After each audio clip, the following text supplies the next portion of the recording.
Hello everyone, welcome to my channel. I am Dr. Roshan, myself Dr. Roshan Jahan and MD scholar, and today we will learn about रस विज्ञान.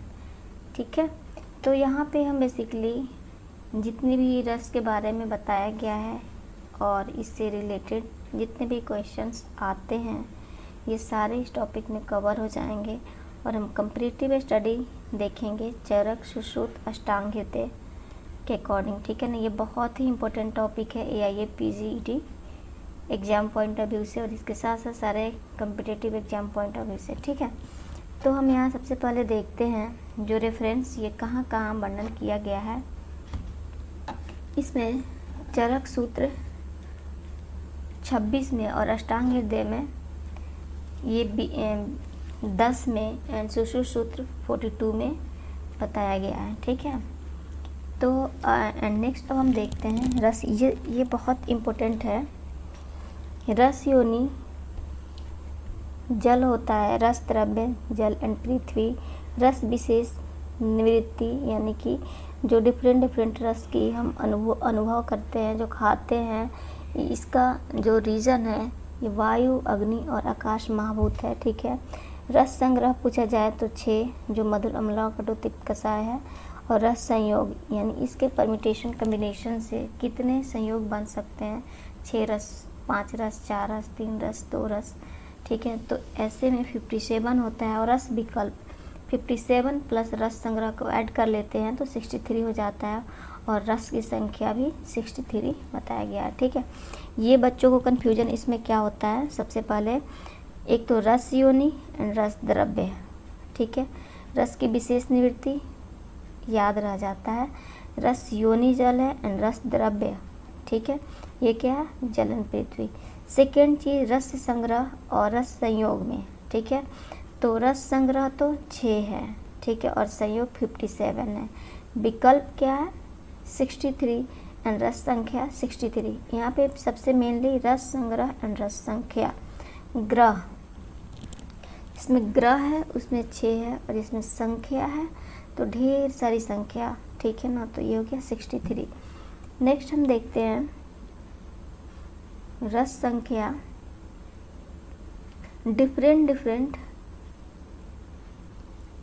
आचार्यों के मत के according. ठीक है, तो हम यहाँ पे देखते हैं एक जो निमोनिक्स है भ सा मो ही कु वानी धाका. ठीक है, इस तरीके से अगर हम निमोनिक्स को याद कर लेते हैं तो बहुत इजी हो जाएगा कि यानी कि किसने कितने रसों की संख्या मानी है. ठीक है, तो भ से भद्र काव्य इन्होंने एक सिंगल रस को माना है जो कि रस बोलते हैं, इसी को जल और इसी को उदक मानते हैं. शा से हो जाएगा शाकुंतय ब्राह्मण, इन्होंने 2 माना है और छेदनीय उपशमनीय माना है. मौदगल्य पूर्णाक्ष मौ से छेदनीय उपशमनीय एंड साधारण ये 3 माने हैं. एंड देन कौशिक हिरणाक्ष ने स्वादुहित, स्वादु अहित, स्वादुहित, अस्वादु अहित. ठीक है ना, तो ये 4 माने हैं. एंड कुमार सिरा भारद्वाज ये भौम जाल्य अग्नि वायु और आकाशीय जो पंच महाभूत है इसके बेसिस बना करके 5 माने हैं. राजर्षि वायुर्विद ने 6 माने हैं जो कि गुरु लघु शीत उष्ण स्निग्ध एंड रुक्ष को माने हैं. वैदेह मिनी ने 7 माना है, मधुर अम्लौट कटु तिक्त कषाय एंड क्षार. ठीक है ना, तो ये यहाँ पे वैदेह निमि का बार क्वेश्चन आया हुआ है कई बार. ठीक है ना, तो ये 7 मानते हैं जो कि मधुर अम्लौट कटु तिक्त कषाय. राजर्षि वायुर्विद 6 तो माने हैं लेकिन इन्होंने मधुर अम्लौट को न मान करके गुरु लघु शीत उष्ण एंड स्निग्ध रुक्ष को माने हैं. फिर हम लास्ट में देखते हैं यहाँ पे वैदेह के बाद बडिस धामार्गोआ इन्होंने 8 माना है. 8 यानी कि जो 6 रस है हमारा मधुर अम्लौट कटु तिक्त कषाय के साथ साथ क्षार एंड अव्यक्त रस को माने हैं. ठीक है, देन कंकायन अपरिसंख्य माने हैं. ठीक है ना, ये भी इम्पोर्टेंट है. एंड पुनर्वस आत्रय इन्होंने जो कि हम पढ़ते हैं मेनली मधुर अम्लौट कटु तिक्त कषाय ये 6 रस माने हैं. तो निमोनिक्स से हम 1 2 3 4 5 6 7 8. ठीक है, एंड अपरिसंख्य एंड लास्ट आत्रय वाला जो हम पढ़ रहे हैं वो तो याद ही रहता है. ठीक है, इस तरीके से हम याद रखेंगे. हारित ने 6 माना है, जिस तरीक़े से पुनर्वसु आत्रेय माने हैं, बट इन्होंने लॉर्ड को रिप्लेस किससे किया है, क्षार से, ये इम्पोर्टेंट है। और अष्टांग हृदय ने 6 माना है, इसमें स्वादु अम्लौड तिक्त उष्ण कषाय, ये इम्पोर्टेंट है, ठीक है। मधुर को इसने स्वादु बोल दिया, मधुर अम्ल को अम्लौड को लौन रखा एज इट इज़, कटु को इन्होंने उष्ण रखा, ठीक है ना, उष्ण, और तिक्त कषाय सेम रहा। यहाँ याद करने वाली कौन सी बात है, इन्होंने मधुर को स्वादु से और कटु को उष्ण से, कटु को उष्ण से हम याद रख सकते हैं, जैसे हम त्रिकटु बोलते हैं, त्रिव्योस बोलते हैं, त्रिउष्णा बोलते हैं, जो पीपली सूंठी मरीच को, तो ये सारे क्या होते हैं, उष्ण होते हैं, ठीक है ना। तो कटु, त्रिकटु इस त्रिउष्ण, तो कटु को उष्ण बोल दिया, और स्वादु तो अच्छा लगता है, ये मीठा, तो मधुर को इन्होंने स्वादु बोल दिया, ठीक है। तो ये कैसे कंपैरेटिव याद रखना है। नेक्स्ट हम देखते हैं पंचभौतिक संगठन, बहुत इंपॉर्टेंट है, ठीक है। तो यहाँ पे जो 6 रस है हमारा, यहाँ से कई बार क्वेश्चन आया है, बहुत इजी, लेकिन जनरली बच्चे गलत कर देते हैं कि हाँ बिल्कुल आसान हो जाएगा, लेकिन कभी कभी यहाँ पे कंफ्यूज भी हो जाते हैं। सारंगधर और जो हमारा चरक में वर्णन है, इसमें थोड़ा सा ध्यान रखना है। तो हम देखते हैं मधुर अम्ल कटु तिक्त कषाय, जो 6 रस है, इसमें रेस्पेक्टिवली क्या क्या है, जो पंचभौतिक संगठन इसके, ठीक है। मधुर में जल एंड पृथ्वी, अम्ल में पृथ्वी अग्नि, लवण में जल अग्नि, कटु में वायु अग्नि, तिक्त में वायु कषाय, और कषाय में वायु पृथ्वी। अब याद करने का तरीका क्या है, देखिए, पहला तो याद रखेंगे जल और पृथ्वी, ठीक है ना। पृथ्वी पे कितना अंश पानी होता है, अप्रॉक्स 1/3 पानी है, ठीक है ना। इस पे क्या बोलते हैं, 1/3 करीब 3 पार्ट पानी है, ठीक है ना, पृथ्वी पे। तो पृथ्वी पे पानी, ये पहला वाला हो गया मधुर रस में, जल और पृथ्वी। और नेक्स्ट जो 3 है अम्ल लौण कटु, हमें पहले से पता है ये 3 रस क्या होता है, अग्नि के वर्धक करने वाले होते हैं, तो ये तीनों में ही अग्नि जाएगा, ठीक है। इसी के साथ हम ये याद रखेंगे कटु तिक्त कषाय जो है, ये तीनों रस वात का वर्धन करने वाले हैं, तो ये तीनों में वायु जरूर रहेगा, ठीक है। तो इतना तो कंठस्थ हो गया, पहला तो ऐसे ही याद हो गया, जल एंड पृथ्वी एंड अम्ल लौण कटु में तीनों में अग्नि रहेगा, ये याद हो गया। कटु तिक्त कषाय में वायु जरूर रहेगा, ठीक है। अब नेक्स्ट हमें क्या देखना है, मधुर में हमने जल पृथ्वी याद कर लिया, अम्ल में पृथ्वी के साथ अग्नि है, ठीक है ना, पृथ्वी। अब इसको हम कैसे याद रखेंगे, जैसे नींबू है, ठीक है ना, अम्ल रस होता है, जब हम पृथ्वी पे निचोड़ते हैं तो उसमें से बुलबुले निकलते हैं, यानी आग बिल्कुल दिखता है प्रत्यक्ष कितना उसमें अम्लता है, ठीक है ना। तो आग जैसे लगता है कि मिट्टी को उसको क्या कर दिया, निकाल दिया, बुलबुले बनने लगते हैं, ठीक है ना। तो पृथ्वी पे अग्नि, ठीक है ना, अम्ल में। फिर हमारा लौण में जल प्लस अग्नि, इसको अग्नि तो हमें पहले से याद है, अम्ल में भी अग्नि पहले से याद है। अब जल को कैसे याद करें, लौण में जल है और अग्नि है, तो जब भी हम ऐसे याद कर लेंगे, ठीक, कोरिलेट करके। जो नमक है, लवण नमक है, जब कभी हम खुले स्पेस में छोड़ देते हैं तो क्या कर देता है, सोडियम क्लोराइड का नेचर क्या होता है, एनवायरनमेंट से वाटर को एब्जॉर्ब कर लेना, ठीक है। तो जल को एब्जॉर्ब कर लेता है, तो इसलिए यहाँ पे हम जल से याद कर लेंगे, ठीक है। तो जल एंड अग्नि हो गया। देन आता है कटु, कटु में अग्नि हमें पहले से याद है, सॉरी हाँ पहले से याद है, कटु को तो याद ही नहीं करना है, क्योंकि हम ऊपर से जो अम्ल लौण कटु ये तीनों में क्या देखे, अग्नि महाभूत रहेगा, क्योंकि अग्निवर्धक है। और फिर नीचे हमने क्या देखा, कटु तिक्त कषाय, ये वातवर्धक है। तो इस निमोनिक से या इस कंसेप्ट से हमारा दोनों महाभूत इसमें याद हो गया, ठीक है ना, वायु एंड अग्नि दोनों में आ गया। फिर हमें नेक्स्ट क्या देखते हैं, तिक्त में वायु तो पहले से पता है वायु रहेगा, तिक्त में वायु के साथ आकाश रहेगा, और कषाय में वायु के साथ पृथ्वी रहेगा। तो देखिए ऊपर नीचे दोनों में पृथ्वी है, एक ये भी याद रखना है, ऊपर पृथ्वी नीचे पृथ्वी, ठीक है। यहाँ पे बेसिकली सारे में हमें जो अगर कुछ याद रखना है तो तिक्त रस में वायु प्लस आकाश है, ठीक है ना, तो ये याद रखना है। तिक्त में सारंगधर ने क्या किया है, इसमें क्या एक्सचेंज कर दिए, इन्होंने कटु के लिए वायु प्लस कषाय बता दिया और तिक्त के लिए वायु अग्नि, ठीक है ना। तो कटु एंड तिक्त को इंटरचेंज हम कर देंगे यहाँ पे, ठीक है। ये ध्यान रखना है, ठीक है ना, सारंगधर ने किसमें क्या बताया है। फिर नेक्स्ट हम देखते हैं रसों का दोष कर्म, जो कि बहुत इंपॉर्टेंट है और बहुत कंफ्यूजिंग है, बच्चे जनरली गलत कर देते हैं क्वेश्चन। तो यहाँ पे हम कंपैरेटिव देखेंगे, ठीक है। सबसे पहले हम देखते हैं रसों का दोष कर्म। मधुर अम्ल लौण और कटु तिक्त कषाय। मधुर अम्ल लौण क्या होता है, ये वात का शामक होता है और कफ का वर्धक होता है, ठीक है।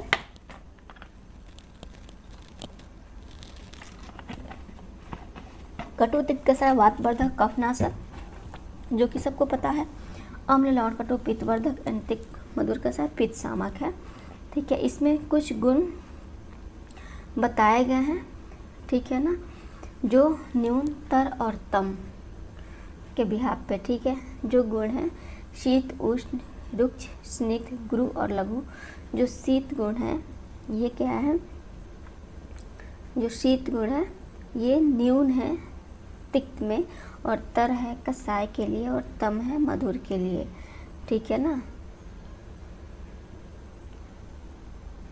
तो ऐसे हम याद कर सकते हैं तम तर और न्यून MKT, मधुर कषाय और तिक्त। यानी कि जो शीत की नेचर होती है वो सबसे ज़्यादा मधुर में होती है, देन उसके बाद से कषाय में होती है, देन उसके बाद से तिक्त में होती है। तो सबसे ज़्यादा जो शीतता गुण होती है वो मधुर में पाया जाता है, ठीक है। उष्ण का देखते हैं LAK लाक, यानी कि लवण अम्ल और कटु। लवण में सबसे ज़्यादा उष्णता गुण होता है, देन अम्ल का, देन कटु का। इसी तरीके से जो रुक्ष का गुण होता है KKT कषाय कटु एंड तिक्त, ठीक है ना। तो तम यानी कि सबसे ज़्यादा, तर उससे कम, न्यून सबसे कम, ठीक है। फिर आता है स्निग्ध में माल मधुर अम्ल लौण, ठीक है। गुरु में आता है MKL मधुर कषाय लौण, एंड लघु में आता है TKA तिक्त कटु एंड अम्ल। ये बहुत इंपॉर्टेंट है और ऐसे निमोनिक से हम याद करेंगे, कभी भी गलत नहीं होगा, जनरली यहाँ कन्फ्यूजन होता है, ठीक है ना। तो MKT LAK KKT MAL MKL and TKA, ठीक है, रेस्पेक्टिवली। नेक्स्ट हम देखेंगे यहाँ पे रस के कर्म के बारे में एक एक करके। मधुर रस, मधुर रस में क्या बताया गया है, रस रुधिर मांस मेद अस्थि मज्जा और शुक्र अभिवर्धन। यानी जो मधुर रस है ये रस से लेकर के शुक्र तक सारे धातु को क्या करता है, अभिवर्धन करता है। और मधुर रस को आयुष्य बोला गया है, षड इंद्रिय प्रसादन एंड बल बनकर बोला गया है, ठीक है। ये किस से है, कंठ है और विसग्न है, ये इम्पोर्टेंट है क्योंकि बाकी तो याद रह जाता है लेकिन ये जनरली ध्यान में नहीं आता है। फिर छेड़ छत संघात कर बताया गया है, और अष्टांग हृदय ने आजन्म सात में रस भी मधुर रस को ही बोला है। वैसे आजन्म से सात में तो दूध को भी बोला गया है, ठीक है ना। तो इसी तरीके से मधुर रस को भी आजन्म सात में रस बोला गया कि ये जन्म से ही साथ में होता है। तो बच्चे जनरली जब पैदा होते हैं पहले बोला जाता था कि शहद को चटाने के लिए, तो भी मधुर होता है शहद, और वो बच्चों को कोई नुकसान नहीं करता है, ठीक है। तो इससे हम याद कर सकते हैं कौन सा रस आजन्म साथ में बताया गया है, मधुर रस, ठीक है। नेक्स्ट हम देखेंगे यहाँ पे अत्यधिक सेवन से क्या क्या हानियाँ होती हैं, ठीक है ना। धमनी गल उपलेप, धमनी का और गले का उपलेप करता है। अभिषेक कारक होता है, काश्वास धमनी प्रतिचय एंड गलगंड उत्पन्न करने वाले होते हैं। अधिक सेवन करने से ये बीमारियां होती है मधुर रस के। उसके बाद से संज्ञा स्वर संन्यास तक अष्टांग हृदय ने बोल दिया है, ठीक है ना। एंड अग्नि का दौर्बल्य तो होता ही है मधुर रस का अत्यधिक सेवन करने से, ठीक है। नेक्स्ट हम देखते हैं अम्ल रस। अम्ल रस मन बोध्यति हृदयम तर्प्यते, हृदय रस अष्टांग हृदय ने श्रुत ने अम्ल रस को हृदय रस बोला है, इसलिए आया है हृदयम तर्प्यति। ये बहुत इंपॉर्टेंट है, ये कई बार एग्जाम में आया हुआ है, इवन 2020 में भी IPGET में ये सेम क्वेश्चन था। यहाँ से हृदयम तर्प्यति किस रस को कहा गया, ठीक है। अम्ल रस इंद्रियाणी दृढ़ीकरोति, इंद्रिया के दृढ़ीकरोति, कौन सा, अम्ल रस। और वहीं हम किस में देखे थे, मधुरस, इसमें क्या था, षड इंद्रिय प्रसादन। जब प्रसादन की बात आती है तो मधुरस आ जाता है, और वहीं इंद्रिय दृढ़ीकरोति की बात आती है तो ये अम्ल रस होता है। ठीक है ना, ये याद रखना है। अग्नि दीप्यति देहम बृहति बलम वर्धयति। ठीक है ना, देहम बृहति अम्ल रस है, ये मधु रस का नहीं है। बलम वर्धयति अम्ल रस का है, मधु रस का नहीं है, ये याद रखना है। ठीक है, फिर उसके बाद से वात अनुलोम्यति भी बताया गया। मूढ़ वात अनुलोमन अम्ल रस अष्टांग हृदय ने बताया है, और पौन निग्रह अनुलोमन, एक ही चीज़ को तीनों आचार्य ने डिफरेंट तरीके से बोला है। वात का अनुलोमन अम्ल रस करता है। ठीक है, फिर उष्ण वीर्य हिमस्पर्श अष्टांग हृदय क्या बताते हैं, ये टच करने में भी तो ठंडा होता है, लेकिन इसका वीर्य जो होता है उष्ण होता है, जितने भी खट्टे चीज़ होते हैं अम्ल रस। ठीक है, ये कोष्ठ विदाही, वही शीत, बाहर से शीत और अंदर से कोष्ठ का विदाही उत्पन्न करने वाला, दूसरे फॉर्म में सुश्रुत ने सेम चीज़ को बताया है। अत्यधिक सेवन से अब देखेंगे हानि। पित्तम अभिवर्धयति रक्तम दूष्यति, पित्त को बढ़ाने वाला और रक्त को दूषित करता है। कफ विलाप्यति, ये इंपॉर्टेंट है, कफ का विलयन कौन करता है, अत्यधिक सेवन ऑफ अम्ल रस। एंड परिदहयति कंठम उरा हृदयम च इति, ये सुश्रुत बोलते हैं। मांस विदहति कायम शिथिलीकरोति, वेरी इंपॉर्टेंट। एंड विसर्प शोक विस्फोट की उत्पत्ति अष्टांग हृदय बताते हैं, क्योंकि जो भी ये स्किन डिजीज है विसर्प होती है सारे पित्त के अभिवृद्धि से होता है। तो अत्यधिक सेवन पित्त क्या होता है, अम्ल रस पित्तवर्धक होते हैं। ठीक है ना, तो पित्तम अभिवर्धति था, इसलिए विसर्प शोक विस्फोट हो जाता है। और कायम शिथिलीकरोति, ये बहुत इंपॉर्टेंट है।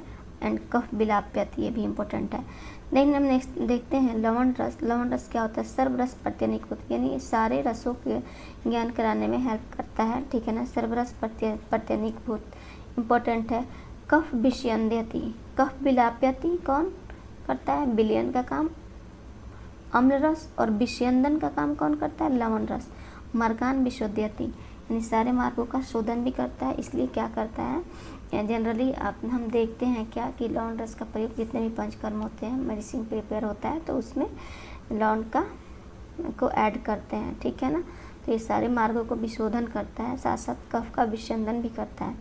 एंड सर्व शरीर अवयवान मृदु करोति, यानी सारे शरीर के अवयव को ये मृदु करता है।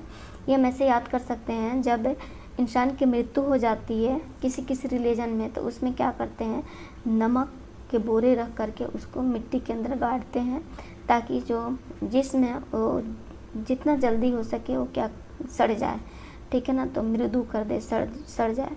तो इसलिए लवण रस को बोला गया है सर्व शरीर अवयवान मृदु करोति। अस्तम बंध संघात एंड विधमन, ठीक है ना, ये अष्टांग हृदय एंड चरक दोनों ने बताया है। अत्यधिक सेवन से हानि क्या है, पीतम कोप्यति, वेरी इंपॉर्टेंट। एंड रक्तम वर्धयति, ठीक है। इंद्रियाणि उपरुधंती, तो इंद्रियाणि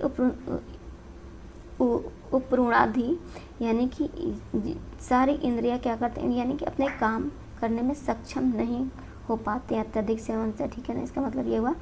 नेक्स्ट देखते हैं कृष्णाति मांसानि एंड विषम वर्धयति पुंसत्तो उपहंति, इम्पोर्टेंट। नेक्स्ट बलि पालित्य खालित्यम अपाद्यति, जो भी ये झूरियाँ हैं, बलि पालित्य खालित्य, बाल का सफ़ेद होना और बाल का झड़ना इत्यादि, ये सारे अधिक लवण रस के सेवन से बताया गया है। एंड कुष्ठ विष विसर्प, ये अष्टांग हृदय ने अत्यधिक सेवन ऑफ लवण रस से बताया है। और विसर्प शोक विस्फोट अम्ल रस के अति सेवन से बताए हैं वाग्भट ने ही। विसर्प शोक विस्फोट है तो अम्ल है, एंड कुष्ठ विष विसर्प है तो ये बताया गया ये कौन सा है, लवण रस का अत्यधिक सेवन। नेक्स्ट हम देखते हैं कटुरस। कटुरस के लिए स्फुटीकरोति इंद्रियाणि एंड मार्गान विवृणोति, ठीक है ना, कटुरस के लिए। नेक्स्ट हम मार्गान के लिए क्या बोले थे, एक जगह और हम क्या पढ़े थे, मार्गान विशोध्यति इज लवण रस एंड मार्गान विवृणोति इज कटुरस, ठीक है। स्फुटीकरोति इंद्रियाणि, ये दोनों बहुत इंपॉर्टेंट है, स्फुटीकरोति इंद्रियाणि एंड मार्गान विवृणोति। नेक्स्ट हम देखेंगे शोणित संघात विन्नति एंड बंधन छिन्न उन्नति, ठीक है ना। वक्त्रम शोध्यति सलिस्मा नाम सम्यति स्तन्य शुक्र में दशाम उपहंता, बहुत इंपॉर्टेंट है। सुश्रुत ने ये बोले हैं कटु रस को बोले हैं स्तन्य, शुक्र और मेद, ये तीनों को क्या करता है, नाश करता है, घटाता है, उफनता। एंड संधि बंध विच्छेदनो और साधन, संधि बंध का विच्छेद करता है और अवसाद उत्पन्न करता है कटु रस। सुश्रुत के अकॉर्डिंग एंड वाग्भट के अकॉर्डिंग जो कटु रस का जो फंक्शन बताया गया है ये स्नेह मेद क्लेद उपशोषण, ठीक है ना। स्नेह मेद यानी कि स्नेह मेद क्लेद का उपशोषण वाग्भट ने बताया। और मेद्य इम्पोर्टेंट, भाव प्रकाश ने कटु रस को क्या बताया है, मेद्य बताया है, ठीक है। अत्यधिक सेवन से हानि क्या है, द्वथु उत्पन्न होता है, द्वथु जो कि पित्तज ऋणात्मक विकार में आता है। उनसत्व उपहंती शरीर तक उपजाने आती, ठीक है। नेक्स्ट आता है तिक्त रस। तिक्त रस में क्या है, स्वयं अरुचि अपि अरोचकम, यानी कि ये तिक्त जो रस है, तिक्त जैसे नीम हो गया।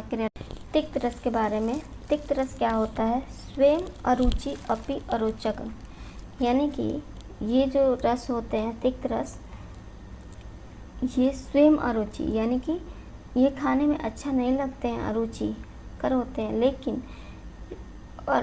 अरोचकम जो अरुचि को नाश करते हैं, ठीक है ना। यानी कि अरुचि को नाश करते हैं और सेम अरुचिकर होते हैं, ठीक है ना। खाने में हमें अच्छा नहीं लगेगा, लेकिन ये जब हम खाएंगे तो हम अरोचक को नाश करेंगे, ठीक है। त्वक मांसयो स्त्री करोति, वेरी इंपॉर्टेंट, तिक्त रस के लिए बोला गया है। विषग्न क्रीमिंग एंड ज्वरम, बहुत इंपॉर्टेंट है तिक्त रस के लिए। एक तो विषग्न क्रीमिंग एंड ज्वरम और नेक्स्ट मेद्य स्तन्य कंठे विशोधन, वेरी इंपॉर्टेंट। स्तन्य कंठे विशोधन का भी काम करता है, स्तन्य का विशोधन। और मेद्य जबकि हम आगे किस रस में देखे थे, भाव प्रकाश ने मेद्य कटु रस को बोलते हैं और चरक ने हमारे मेद्य तिक्त रस को बोलते हैं। क्लेद मेद वसा मज्जा शुक्र मूत्र उपशोषण, और ये सारे चीज़ों का उपशोषण करता है क्लेद मेद वसा का, वाग्भट के अकॉर्डिंग तिक्त रस। और स्नेह मेद क्लेद उपशोषण ये कटु रस में हमने देखा था वाग्भट के अनुसार। यहाँ पे क्या है, क्लेद मेद, वहाँ पे क्या था, स्नेह मेद क्लेद। तो क्लेद मेदो वसा मज्जा शुक्र मूत्र तक का अगर उपशोषण बोला जा रहा है तो ये तिक्त रस के लिए है, और ओनली स्नेह मेद क्लेद उपशोषण बोला जा रहा है तो ये कटु रस के लिए अकॉर्डिंग टू वाग्भट, ठीक है। फिर हम नेक्स्ट देखते हैं अत्यधिक सेवन से क्या हानि होता है। स्रोतसाम खरत्वम उपाद्यति, स्रोतस में खरता उत्पन्न करता है। वमलादते कर्ष्यति, सरुधिर रस रुधिर मांस में अस्थि मज्जा शुक्राणी शोष्यति, ये रस से लेकर शुक्र को घटाने का काम कौन करता है, अत्यधिक सेवन ऑफ तिक्त रस, ठीक है। और रस से शुक्र तक बढ़ाने का काम कौन कर रहा था, मधुरस, बिल्कुल अपोजिट इसके, ठीक है। और मन्य सुश्रुत के अकॉर्डिंग अत्यधिक सेवन ऑफ तिक्त रस से मन्य स्तंभ की उत्पत्ति होती है, ये वातजनात्मक विकार है जो कि, ठीक है। नेक्स्ट हम देख रहे हैं कसाय रस। कसाय रस में संसमन, इसका फंक्शन संसमन, संग्राही, संधान कर, शोषण स्तंभन, क्योंकि शोषण तो करेगा, ये कसाय रस है। वात का इसमें क्या है, रुक्षण गुण यानी कि बहुत ज़्यादा होता है वातवर्धक में। एंड स्तंभन तो करेगा, जब शोषण कर रहा है तो स्तंभन करेगा, संग्राही भी करेगा, संधान कर होता है क्योंकि कषाय रस है। देन पीडन रोपण इम्पोर्टेंट, क्लेद का उपशोषण, क्लेद मेदो विशेषण, ये वाग्भट के अनुसार, ठीक है। क्लेद मेद विशेषण, और सब चीज़ का जो विशेषण था क्लेद मेद वसा मज्जा शुक्र मूत्र, ये तिक्त रस का था। एंड स्नेह मेद क्लेद का, ये तीन चीज़ का उपशोषण किसमें था, कटु रस का था कार्य, ठीक है। तो ये कंपैरेटिव हमें जेएन में रखना है। देन आता है अस्त्र विशोधन त्वक प्रसादन, वाग्भट, वेरी इंपॉर्टेंट, जो यानी कि अस्त्र ब्लड का प्यूरिफिकेशन का कार्य भी कषाय रस करता है, और त्वक का प्रसादन भी। जब ब्लड का प्यूरिफिकेशन हो गया तो त्वक प्रसादन तो ऑटोमेटिकली होगा, ठीक है। तो ये वाग्भट बताए हैं। अत्यधिक सेवन से हानि क्या बताए हैं, हृदय पीड़यति एंड स्रोतांशी और बाधति, तो ये बहुत इंपॉर्टेंट है दोनों चीज़, हृदय पीड़यति अत्यधिक सेवन ऑफ कषाय रस, ठीक है, इम्पोर्टेंट है। एंड पुंसत्व उपहंति कार्श्यति ग्लाप्यति विष्टम अदमान हृतरुजा। वाग्भट के अनुसार विष्टम अदमान एंड हृतरुजा बताया गया है। हृदयम पीड्यति अकॉर्डिंग टू चरक और हृतरुजा अकॉर्डिंग टू वाग्भट। मन्य स्तंभ गात्र स्फुरण अकॉर्डिंग टू सुश्रुत, ठीक है ना। मन्य स्तंभ जबकि सुश्रुत ने तिक्त रस के अति सेवन में भी बताया है, ठीक है ना। और यहाँ पे हम कसाय रस में देख रहे हैं, इसके भी अति सेवन में, कसाय रस के अति सेवन से में भी यहाँ बताया गया मन्य स्तंभ एंड गात्र स्फुरण, ठीक है। अब इसी के साथ साथ हम कुछ और इम्पोर्टेंट पॉइंट को देख रहे हैं। मधुर स्कंद में स्वर्ण का मेंशन है, अम्ल स्कंद में रजत, लवण स्कंद में नागशीर्षा, कटु स्कंद पंचकोल है आया है। तिक्त स्कंद में काश्य और आयस बताया गया है, कांसा और आयस। एंड कसाय स्कंद में मुक्ता, अंजन, गैरिक एंड परवल, ठीक है। शक्ति मात्र वीर्यवादी, बहुविध वीर्यवादी, ये चरक का दिया हुआ है कंसेप्ट, ठीक है ना। एंड कर्म वीर्यवाद नागार्जुन ने अष्टविध वीर्यवादी सुश्रुत का, ठीक है। वीर्यम तु क्रियते एनया क्रिया, ये वीर्य की डेफिनेशन। इन कुर्वन्ते तत् वीर्यम, ये भी बताया गया है। एंड ये बहुत इम्पोर्टेंट है, कर्म वीर्य अधिकरण काल उपाय एंड फल, ये इसका एज इट इज़ आया है कई बार एग्जाम में और बच्चे यहाँ बहुत कंफ्यूज होते हैं, तो इसको बार बार देखना है। कर्म किसके लिए बोला गया है, एक्चुअली ये संस्कृत को टेस्ट करने के लिए बच्चों से पूछ लिया जाता है ये, ठीक है ना। तो कर्म यत् कुर्वन्ति तत्कर्मम, और वीर्य के लिए आया है इन कुर्वन्ति तत् वीर्यम। इन यत् आया है कर्म के लिए, इन आया है वीर्य के लिए, अधिकरण यत्र आया है, ठीक है। यत्र काल यदा, यदा कुर्वन्ति सकाल। एंड उपाय यथा, यथा कुर्वन्ति स उपाय। एंड फल यत् साधयन्ति तत्फलम, ये तो याद ही रहता है साधन से फल। और कर्म भी याद रहता है यत् कुर्वन्ति तत्कर्म। याद क्या करना है, वीर्य, वीर्य में एन है, अधिकरण में यात्रा एंड काल में यदा, ठीक है ना। इस तरीक़े से याद रखना है, ये सुश्रुत में मेंशन है, ठीक है। तो आगे अष्टविध वीर्य कर्म के बारे में हम देखते हैं।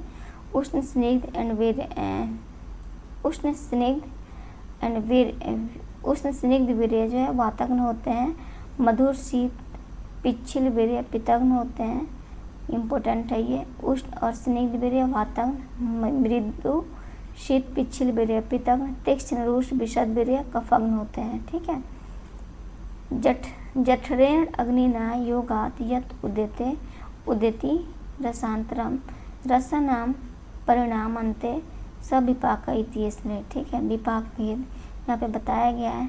चरक ने 3 बताए हैं विपाक, सुश्रुत ने 2 बताए और पराशर ने 3, बहुत इंपॉर्टेंट है। चरक द्वारा जो विपाक बताया गया है मधुर, अम्ल और कटु, ठीक है। मधुर अम्ल लौण नहीं है, मधुर अम्ल कटु है, ठीक है ना। सुश्रुत ने गुरु एंड लघु एंड पराशर ने मधुर अम्ल कटु जैसे कि चरक बताए हैं, ठीक है। अब हम देखते हैं किसका जो ये होता है विपाक, किस रस का विपाक कैसा होता है, ठीक है। तो मधुर और लौण रस का विपाक जो होता है मधुर होता है, अम्ल रस का अम्ल विपाक एंड कटु तिक्त कसाय का कटु विपाक होता है, ठीक है। ऊपर से 2 1 3 इस तरीक़े से हम रख सकते हैं, ठीक है ना। टोटल 6 रस है, ऊपर से 2 रख लीजिए, ऊपर से 2 नहीं सॉरी, मधुर अम्ल को छोड़ दीजिए। अम्ल ऐसे याद करिए, अम्ल का अम्ल विपाक, कटु तिक्त कसाय का कटु विपाक, रिमेनिंग बच गया 2 उसके मधुर विपाक, ठीक है। फिर हम नेक्स्ट देखते हैं मधुर विपाक कफवर्धक, शुक्रवर्धक, श्रेष्ठ विडमूत्र, ठीक है होते हैं। एंड अम्ल विपाक पित्तवर्धक, शुक्रनाशक, श्रेष्ठ विडमूत्र होते हैं। कटु विपाक वातवर्धक, शुक्रनाशक एंड बड़ विडमूत्र होते हैं, ये इंपॉर्टेंट है बहुत ही, ठीक है। नेक्स्ट हम देख रहे हैं रस आदि 7 में यत् कर्म वैशिष्ट्यम तत्प्रभाव जम, ठीक है। तो ये रहा आज का हमारा स्टडी।